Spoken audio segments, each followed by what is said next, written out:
फारस देश भी हिंदुस्तान और चीन के समान था और कई नरेश उसके अधीन थे। वहां का राजा महाप्रतापी और बड़ा तेजस्वी था और न्यायप्रिय होने के कारण प्रजा को प्रिय था। उस बादशाह के दो बेटे थे जिनमें बड़े लड़के का नाम शहरयार और छोटे लड़के का नाम शाहजमां था। दोनों राजकुमार गुणवान, वीरधीर और शीलवान थे। जब बादशाह का देहांत हुआ तो शहजादा शहरयार गद्दी पर बैठा और उसने अपने छोटे भाई को, जो उसे बहुत मानता था, तातार देश का राज्य, सेना और खजाना दिया। शाहजमां अपने बड़े भाई की आज्ञा में तत्पर हुआ और देश के प्रबंध के लिए समरकंद को, जो संसार के सभी शहरों से उत्तम और बड़ा था, अपनी राजधानी बनाकर आराम से रहने लगा। जब उन दोनों को अलग हुए 10 वर्ष हो गए तो बड़े ने चाहा कि किसी को भेजकर उसे अपने पास बुलाए। उसने अपने मंत्री को उसे बुलाने की आज्ञा दी और मंत्री यह आज्ञा पाकर बड़ी धूमधाम से विदा हुआ। जब वो समरकंद शहर के समीप पहुंचा तो शाहजमां ये समाचार सुनकर उसकी अगवानी को सेना लेकर अपनी राजधानी से रवाना हुआ और शहर के बाहर पहुंचकर मंत्री से मिला। वो उसे देखकर प्रसन्न हुआ। शाहजमां अपने भाई शहरयार का कुशलक्षेम पूछने लगा। मंत्री ने शाहजमां को दंडवत कर उसके भाई का हाल कहा। वो मंत्री बादशाह शहरयार का परम आज्ञा पालक था और उससे प्रेम करता था। शाहजमां ने उससे कहा कि भाई, मेरे अग्रज ने तुम्हें मुझे लेने को भेजा, इस बात से मुझको अत्यंत हर्ष हुआ। उनकी आज्ञा मेरे शिरोधार्य है। अगर भगवान ने चाहा तो 10 दिन में यात्रा की तैयारी करके और शासन में अपना प्रतिनिधि नियुक्त कर तुम्हारे साथ चलूंगा। तुम्हारे और तुम्हारी सेना के लिए खाने पीने का प्रबंध सब यही हो जाएगा। अतएव तुम इसी स्थान पर ठहरो। अतएव उसी स्थान पर खाने पीने आदि की व्यवस्था कर दी गई और वे वहां रहे। इस अवसर पर बादशाह ने यात्रा की तैयारियां की और अपनी जगह अपने विश्वास पात्र मंत्री को नियुक्त किया। एक दिन सायं अपनी बेगम से, जो उसे अति प्रिय थी, विदा ली और अपने सेवकों और मुसाहिबों को लेकर समरकंद से चला और अपने खेमे में पहुंचकर मंत्री के साथ बातचीत करने लगा। आधी रात होने पर उसकी इच्छा हुई कि एक बार बेगम से फिर मिल आऊं। वो सबसे छुपकर अकेला ही महल में पहुंचा। बेगम को उसके आने का संदेह तक न था। वो अपने एक तुच्छ और कुरूप सेवक के साथ सो रही थी। शाहजमां सोचकर आया था कि बेगम उसे देखकर अति प्रसन्न होगी। उसे दूसरे मर्द के साथ सोते देखकर एक क्षण के लिए उसे काट मार गया। कुछ संभलने पर सोचने लगा कि कहीं मुझे दृष्टिभ्रम तो नहीं हो गया। लेकिन भली भांति देखने पर भी जब वही बात पाई तो सोचने लगा, ये कैसा अनर्थ है कि मैं अभी समरकंद नगर की रक्षा भित्ति से बाहर भी नहीं निकला और ऐसा कर्म होने लगा।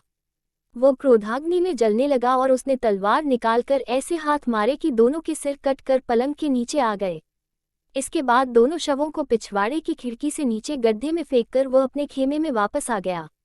उसने किसी से रात की बात न बताई। दूसरे दिन प्रातः ही सेना चल पड़ी। उसके साथ के और सब लोग तो हंसी खुशी रास्ता काट रहे थे, किंतु शाहजमां अपनी बेगम के पाप कर्म को याद करके दुखी रहता था और दिनों दिन उसका मुंह पीला पड़ता जाता था। उसकी सारी यात्रा इसी कष्ट में बीती। जब वो हिंदुस्तान की राजधानी के समीप पहुंचा और शहरयार ने ये सुना तो वह अपने सारे दरबारियों को लेकर शाहजमां की अभ्यर्थना के लिए आया। जब दोनों एक दूसरे के पास पहुंचे तो अपने अपने घोड़े से उतरकर गले मिले और कुछ देर तक एक दूसरे की कुशलक्षेम पूछकर बड़े समारोहपूर्वक रवाना हुए। शहरयार ने शाहजमां को उस महल में ठहराया जो उसके लिए पहले से सजाया गया था और जहां से उद्यान दिखाई देता था। वो महल बड़ा और राजाओं के स्वागत योग्य था। फिर शहरयार ने अपने भाई से स्नान करने को कहा। शाहजमां ने स्नान करके नए कपड़े पहने और दोनों भाई महल के मंच पर बैठकर देर तक वार्तालाप करते रहे। सारे दरबारी दोनों बादशाहों के सामने अपने अपने उपयुक्त स्थान पर खड़े रहे। भोजन उपरांत भी दोनों बादशाह देर तक बातें करते रहे। जब रात बहुत बीत गई तो शहरयार अपने भाई को आतिथ्य गृह में छोड़कर अपने महल को चला गया। शाहजमां फिर शोकाकुल होकर अपने पलंग पर आंसू बहाता हुआ लौटता रहा। भाई के सामने वह अपना दुख छुपाए रहा, लेकिन अकेला होते ही उस पर वही दुख सवार हो गया और उसकी पीड़ा ऐसी बढ़ गई जैसे उसकी जान लेकर ही छोड़ेगी। वो एक क्षण के लिए भी अपनी बेगम का दुष्कर्म भुला नहीं पाता था। वो अक्सर हाय हाय कर उठता और हमेशा ठंडी सांसें भरा करता। उसे रातों को नींद नहीं आती थी। इसी दुख और चिंता में उसका शरीर धीरे धीरे घुलने लगा। शहरयार ने उसकी ये दशा देखी तो विचार किया कि मैं शाहजमां से इतना प्रेम करता हूँ और उसकी सुख सुविधा का इतना ख्याल रखता हूँ, फिर भी सदैव ही इसे शोक सागर में निमग्न देखता हूँ। मालूम नहीं इसे अपने राज्य की चिंता खाए जाती है या अपनी बेगम का विछोह सताता है। मैंने इसे यहाँ बुलाकर बेकार ही इसे शोक संताप में डाल दिया। अब उचित होगा कि इसे समझा बुझाकर और उत्तमोत्तम भेंट वस्तुएं देकर समरकंद वापस भेज दूं ताकि इसका दुख दूर हो सके।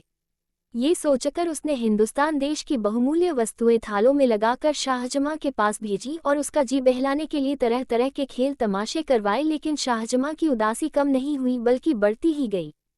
फिर शहरयार ने अपने दरबारियों से कहा कि सुना है यहाँ से 2 दिनों की राह के बाद एक घना जंगल है और वहाँ अच्छा शिकार मिलता है, इसलिए मैं वहाँ शिकार खेलने जाना चाहता हूँ।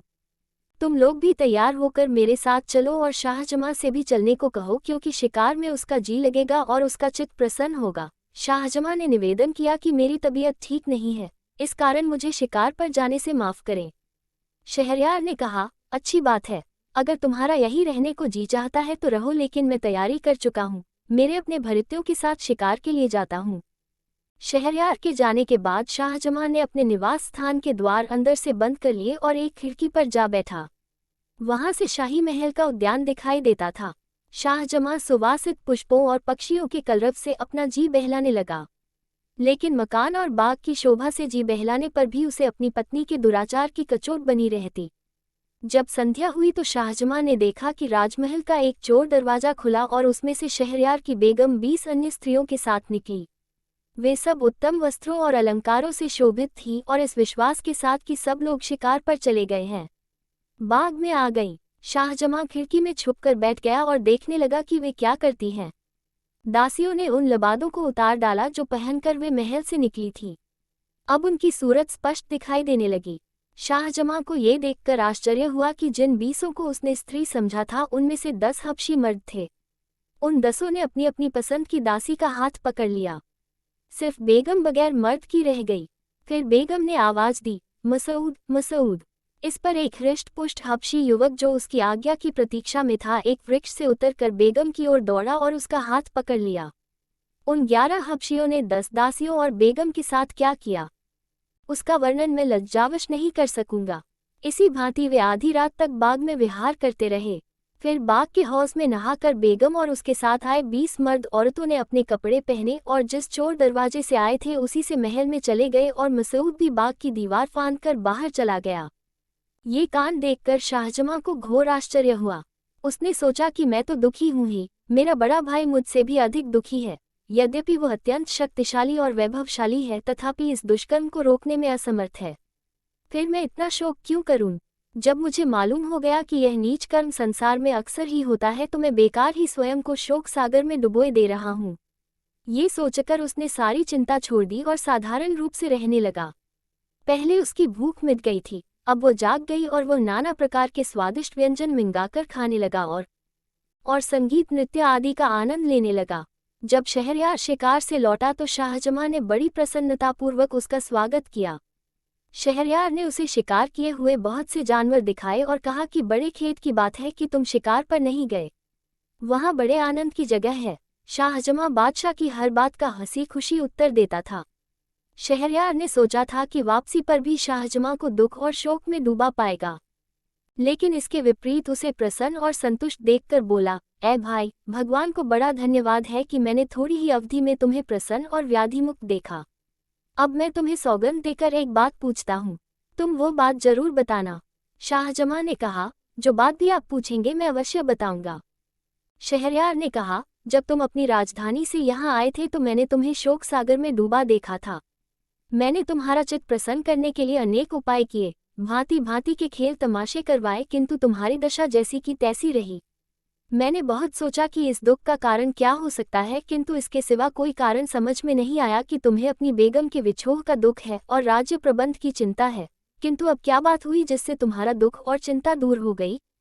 शाहजमां ये सुनकर मौन रहा, किंतु जब शहरयार ने बार बार यही प्रश्न पूछा तो वो बोला, आप मेरे मालिक हैं, मुझसे बड़े हैं, मैं इस प्रश्न का उत्तर न दूंगा क्योंकि इसमें बड़ी निर्लजता की बात है। शहरयार ने कहा कि जब तक तुम मुझे यह न बताओगे तब तक मुझे चैन न आएगा। शाहजमां ने विवश होकर अपनी बेगम के कुकर्म का सविस्तार वर्णन किया और कहा कि मैं इसी कारण दुखी रहता था। शहरयार ने कहा, भैया, ये तो तुमने बड़े आश्चर्य की असंभव सी बात बताई। ये तो तुमने बड़ा अच्छा किया कि ऐसी व्यभिचारिणी को उसके प्रेमी सहित मार डाला। इस मामले में कोई तुम्हें अन्याय नहीं कह सकता। मैं तुम्हारी जगह होता तो मुझे एक स्त्री को मारने से संतोष न होता, 1000 स्त्रियों को मार डालता। बताओ कि मेरे बाहर जाने पर यह शोक किस प्रकार दूर हुआ। शाहजमां ने कहा, मुझे ये बात कहते डर लगता है कि ऐसा न हो कि यह सुनकर आपको मुझसे भी अधिक दुख हो। शहरयार ने कहा कि भाई, तुमने ये कहकर मेरी उत्कंठा और बढ़ा दी है। मुझे अब इसे सुने बगैर चैन न आएगा, इसलिए यह बात जरूर बताओ। विवश होकर शाहजमां ने मसऊद, 10 दासियों और बेगम का सारा हाल बताया और बोला, ये घटना मैंने अपनी आंखों से देखी है और समझ लिया है कि सारी स्त्रियों के स्वभाव में दुष्टता और पाप होता है, और आदमी को चाहिए कि उनका भरोसा न करे। मुझे ये सारा कांड देखकर अपना दुख भूल गया है, और इसीलिए मैं निरोग और प्रसन्नचित दिखाई देता हूँ। ये हाल सुनकर भी शहरयार को अपने भाई के कथन पर विश्वास न हुआ। वो क्रुद्ध स्वर में बोला, क्या हमारे देश की सारी बेगमें व्यभिचारिणी हैं? मुझे तुम्हारे कहने का विश्वास नहीं होगा जब तक मैं खुद अपनी आंखों से यह न देख लूं। संभव है तुम्हें भ्रम हुआ हो। शाहजमां ने कहा, भाई साहब, आप खुद देखना चाहते हैं तो ऐसा कीजिए कि दोबारा शिकार के लिए आज्ञा दीजिए। हम आप दोनों फौज के साथ शहर से कूच करके बाहर चलें। दिन भर अपने खेमों में रहें और रात को चुपचाप इसी मकान में आ बैठें। फिर निश्चय ही आप वो सारा व्यापार अपनी आंखों देख लेंगे जो मैंने आपको बताया है। शहरयार ने यह बात स्वीकार करके दरबारियों को आज्ञा दी कि कल मैं फिर शिकार को जाऊंगा। अतः दूसरे दिन प्रातःकाल ही दोनों भाई शिकार को चले और शहर के बाहर जाकर अपने खेमों में ठहरे। जब रात हुई तो शहरयार ने मंत्री को बुलाकर आज्ञा दी कि मैं एक जरूरी काम से जा रहा हूँ, तुम फौज के किसी आदमी को यहाँ से जाने न देना। तत्पश्चात दोनों भाई घोड़ों पर सवार होकर गुप्त रूप से शहर में आए और सवेरा होने के पहले ही शाहजमां के महल की उसी खिड़की में आ बैठे जिससे शाहजमां ने सारा कांड देखा था। सूर्योदय के पूर्व ही महल का चोर दरवाजा खुला और कुछ देर में बेगम अपने उन्हीं स्त्री वेशधारी हबशियों के साथ वहां से निकलकर बाग में आई और मसऊद को पुकारा। ये सारा हाल, जो न कहने के योग्य है न सुनने के, देखकर शहरयार अपने मन में कहने लगा कि हे भगवान, ये कैसा अनर्थ है कि मुझ जैसे महान नृपति की पत्नी ऐसी व्यभिचारिणी हो। फिर वो शाहजमां से बोला कि यह अच्छा रहेगा कि हम इस क्षणभंगुर संसार को, जिसमें एक क्षण आनंद का होता है दूसरा दुख का, छोड़ दें और अपने देशों और सेनाओं का परित्याग करके अन्य देशों में शेष जीवन काटें और इस घृणित व्यापार के बारे में किसी से कुछ न कहें। शाहजमां को ये बात पसंद नहीं आई, किंतु अपने भाई की अत्यंत दुखी दशा देखकर उसने इनकार करना ठीक न समझा और बोला, भाई साहब, मैं आपका अनुचर हूँ और आपकी आज्ञा को पूर्ण रूप से मानूंगा, लेकिन मेरी एक शर्त है। जब आप किसी व्यक्ति को अपने से अधिक इस दुर्भाग्य से पीड़ित देखें तो अपने देश को लौट आएं। शहरयार ने कहा, मुझे तुम्हारी यह शर्त स्वीकार है, लेकिन मेरा विचार है कि संसार में किसी मनुष्य को हमारे जैसा दुख नहीं होगा। शाहजमां ने कहा, थोड़ी सी ही यात्रा करने पर आपको इस बात का पता अच्छी तरह से चल जाएगा। अतएव वे दोनों छुपकर एक सुनसान रास्ते से नगर के बाहर एक ओर को चले। दिन भर चलने के बाद रात को एक पेड़ के नीचे लेट कर सो रहे।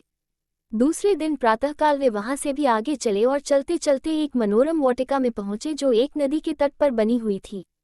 इस वाटिका में दूर दूर तक घने और बड़े बड़े वृक्ष लगे थे। वहां एक वृक्ष के नीचे बैठकर वे सुस्ताने लगे और बातचीत करने लगे। थोड़ी ही देर हुई थी कि एक भयानक शब्द सुनकर दोनों अत्यंत भयभीत हुए और कांपने लगे। कुछ देर में देखा कि नदी के जल में दरार हुई और उसमें से एक काला खंभा निकलने लगा। वो इतना ऊंचा हो गया कि उसका ऊपरी भाग आकाश के बादलों में लुप्त हो गया। ये कांड देखकर दोनों भाई और भी भयभीत हुए और एक ऊंचे वृक्ष पर चढ़कर उसकी डालियों और पत्तों में छुपकर बैठ गए। उन्होंने देखा कि काला खंभा नदी के तट की ओर बढ़ने लगा और तट पर आकर एक महाभयानक दैत्य के रूप में परिवर्तित हो गया। अब वे दोनों और भी घबराए और एक और ऊंची डाल पर जा बैठे। दैत्य नदी तट पर आया तो उन्होंने देखा कि उसके सिर पर एक शीशे का बड़ा और मजबूत संदूक है जिसमें पीतल के 4 ताले लगे हैं।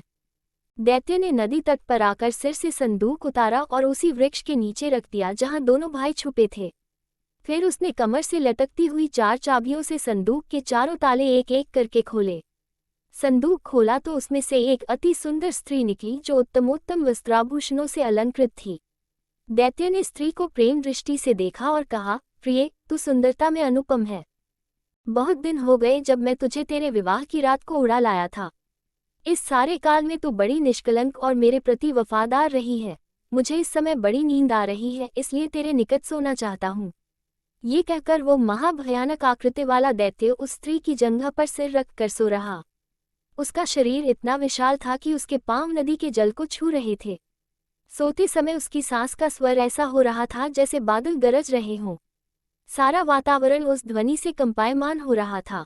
एक बार संयोग से जब स्त्री ने ऊपर की ओर देखा तो उसे पत्तियों में छुपे हुए दोनों भाई दिखाई दिए। उसने दोनों को नीचे उतरने का संकेत किया। उसके उद्देश्य को समझकर दोनों का भय और बढ़ा। दोनों ने इशारे ही से उससे विनती की कि हमें पेड़ ही पर छुपा रहने दो। स्त्री ने धीरे से दैत्य का सिर अपनी गोद से उतारकर पृथ्वी पर रख दिया और उठकर उनको धैर्य देते हुए बोली कि कोई भय की बात नहीं है, तुम नीचे उतर आओ और मेरे समीप बैठो। उसने ये भी धमकी दी कि अगर न आओगे तो मैं दैत्य को जगा दूंगी और वो तुम दोनों को समाप्त कर देगा। ये सुनकर वे बहुत डरे और चुपचाप नीचे उतर आए। वो स्त्री मुस्कुराती हुई दोनों का हाथ पकड़कर एक वृक्ष के नीचे ले गई और उनसे अपने साथ संभोग करने को कहा। पहले तो उन दोनों ने इनकार किया, किंतु फिर उसकी धमकी से डरकर वो जैसा चाहती थी उसके साथ कर दिया। इसके बाद स्त्री ने उनसे उनकी एक एक अंगूठी मांग ली। फिर उसने एक छोटी सी संदूकची निकाली और उनसे पूछा कि जानते हो इसमें क्या है और किस लिए है? उन्होंने कहा, हमें नहीं मालूम, तुम बताओ इसमें क्या है। उस सुंदरी ने कहा, इसमें उन लोगों की निशानियां हैं जो तुम्हारी तरह मुझसे संबंध कर चुके हैं। ये 98 अंगूठियां थीं और तुम्हारी 2 मिलने से 100 हो गई। इस दैत्य की इतनी कड़ी निगरानी के बाद भी मैंने 100 बार ऐसी मनमानी की है। ये दुराचारी दैत्य मुझ पर इतना आसक्त है कि क्षण भर के लिए भी मुझे अपने से अलग नहीं करता और बड़ी देखभाल के साथ मुझे इस शीशे के संदूक में छुपाकर समुद्र की तलहटी में रखता है। लेकिन उसकी सारी चालाकी और रक्षा प्रबंध पर भी मैं जो चाहती हूँ वो करती हूँ और इस बेचारे का सारा प्रबंध बेकार हो जाता है। अब मेरे हाल से तुम समझ लो कि स्त्री जब कामासक्त होती है तो कोई भी उसे दुष्कर्म से रोक नहीं सकता। इसके पश्चात वह उनकी अंगूठियां लेकर अपनी जगह आई। उसने दैत्य का सिर फिर अपनी गोद में रख लिया और इन दोनों को संकेत किया कि चले जाओ। दोनों वहां से चल दिए और जब बहुत दूर निकल गए तो शाहजमां ने अपने बड़े भाई शहरयार से कहा, देखिए, इतनी सुरक्षा और कड़े प्रबंध पर भी यह स्त्री अपने मन की अभिलाषा पूरी कर रही है। ये भी देखिए कि दैत्य को उस पर कितना विश्वास है और वह उसकी निष्कलंकता की कैसी प्रशंसा कर रहा था। अब आप ही न्यायपूर्वक बताएं कि इस बेचारे पर हम लोगों से अधिक दुर्भाग्य है या नहीं। हम जो बात ढूंढने निकले थे वो हमें मिल गई। अब हमें चाहिए कि अपने अपने देशों को चलें और किसी स्त्री से विवाह न करें, क्योंकि शायद ही कोई स्त्री निष्पाप हो। चुनांचे शहरयार ने अपने छोटे भाई के कहने के अनुसार ही काम किया और वहां से दोनों शहरयार की राजधानी को चले। 3 रातों बाद वे अपनी सेनाओं में पहुंचे। शहरयार ने आगे शिकार पर न जाना चाहा और राजधानी को वापस आ गया। महल में जाकर उसने मंत्री को आज्ञा दी कि वो बेगम को ले जाकर मृत्युदंड दे। मंत्री ने बादशाह की आज्ञानुसार ऐसा ही किया। फिर शहरयार ने 10 व्याभिचारिणी दासियों को अपने हाथ से मार डाला। इसके बाद शहरयार ने सोचा कि कोई ऐसा उपाय करूं कि विवाह के बाद मेरी बेगम को कर्म का अवसर ही ना पा सके। अतएव उसने निश्चय किया कि रात को विवाह करूं और सवेरे ही बेगम को मरवा दूं। तत्पश्चात उसने अपने भाई शाहजमां को विदा किया। वो शहरयार की दी हुई अमूल्य भेंटों को लेकर अपनी सेना के साथ समरकंद चला गया। शाहजमां के जाने के बाद अपने प्रधानमंत्री को आज्ञा दी कि वो विवाह हेतु किसी सामंत की बेटी को लाए। प्रधानमंत्री ने एक अमीर की बेटी ला खड़ी की। शहरयार ने उससे विवाह किया और रात भर उसके साथ बिताकर सुबह मंत्री को आज्ञा दी कि इसे ले जाकर मार डालो और रात के लिए फिर किसी सरदार की सुंदरी बेटी मेरे विवाहार्थ ले आना। मंत्री ने उस बेगम को मार डाला और शाम को एक और अमीर की बेटी ले आया और दूसरे दिन उसे भी ले जाकर मार डाला। इसी प्रकार शहरयार ने सैकड़ों अमीरों सरदारों की बेटियों से विवाह किया और दूसरी सुबह उन्हें मरवा डाला। अब सामान्य नागरिकों की बारी आई। साथ ही इस जघन्य अन्याय की बात सब जगह फैल गई। सारे नगर में शोक, संताप और रोदन की आवाजें उठने लगीं। कहीं पिता अपनी पुत्री को मृत्यु पर 8-8 आंसू रोता था, कहीं लड़की की माता पछाड़े खाती थी। जो कन्याएं अभी तक बच रही थीं, उनके माता पिता और सगे संबंधी अत्यंत दुखी रहते थे। कई लोग अपनी बेटियों को लेकर देश छोड़ गए और अन्य देशों में जा बसे। वहां के मंत्री की 2 कुंवारी बेटियां थीं। बड़ी का नाम शहरजाद और छोटी का नाम दुनियाजाद था। शहरजाद अपनी बहन और सहेलियों से अधिक तीक्ष्ण बुद्धि थी। वो जो बात भी सुनती या किसी पुस्तक में देखती उसे कभी नहीं भूलती थी। वार्तालाप के गुण में भी प्रवीण थी। उसे बहुत प्राचीन मनीषियों की आख्यायिकाएं और कविताएं जुबानी याद थीं और स्वयं गद्य पद्य रचना में निपुण थी।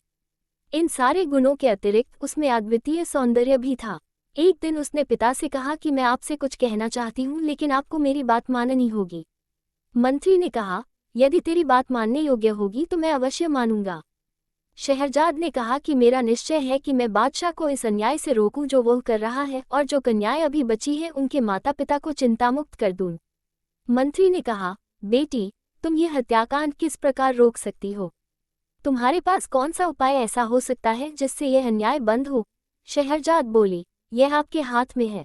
मैं आपको अपनी सौगंध देकर कहती हूँ कि मेरा विवाह बादशाह के साथ कर दीजिए। मंत्री यह सुनकर कांपने लगा और बोला, बेटी, तू पागल हो गई है क्या जो ऐसी वाहियात बातें कर रही है? क्या तुझे बादशाह के प्रण का पता नहीं है? तू सोच समझकर बात किया कर। तू किस तरह बादशाह को इस अन्याय से रोक सकेगी? बेकार ही अपनी जान गंवाएगी। शहरजाद ने कहा, मैं बादशाह के प्रण को भली भांति जानती हूँ, परंतु अपने इस विचार को किसी प्रकार न छोड़ूंगी। यदि मैं अन्य कन्याओं की भांति मारी गई तो इस असार संसार से मुक्ति पा जाऊंगी, और अगर मैंने बादशाह को इस अत्याचार से विमुक्त कर दिया तो अपने नगर निवासियों का बड़ा हित कर सकूंगी। उद्धरण डॉट। मंत्री ने कहा, मैं किसी प्रकार तेरी यह इच्छा स्वीकार नहीं कर सकता। मैं तुझे जानते बूझते ऐसी विकट परिस्थिति में कैसे डाल सकता हूँ? अजीब सी बात है कि तू मुझसे कहती है कि मेरी मौत का सामान कर दो। कौन सा पिता ऐसा होगा जो अपनी प्यारी संतान के लिए ऐसा करने का सोच भी सकेगा? तुझे चाहे अपने प्राण प्यारे न हो, लेकिन मुझसे यह नहीं हो सकता कि तेरे खून से हाथ रंगूं। शहरजाद फिर भी अपनी जिद पर अड़ी रही और विवाह की प्रार्थी रही। मंत्री ने कहा, तू बेकार ही मुझे गुस्सा दिला रही है। आखिर क्यों तू मरना चाहती है? क्यों अपने प्राणों से इतनी रुष्ट है? सुन ले, जो भी व्यक्ति किसी काम को बगैर सोच विचार के करता है उसे बाद में पछताना पड़ता है। मुझे भय है कि तेरी दशा उस गधी की तरह न हो जाए जो सुख से रहता था किंतु मूर्खता के कारण दुख में पड़ा। शहरजाद ने कहा, ये कहानी मुझे बताइए। मंत्री ने कहानी सुनाई।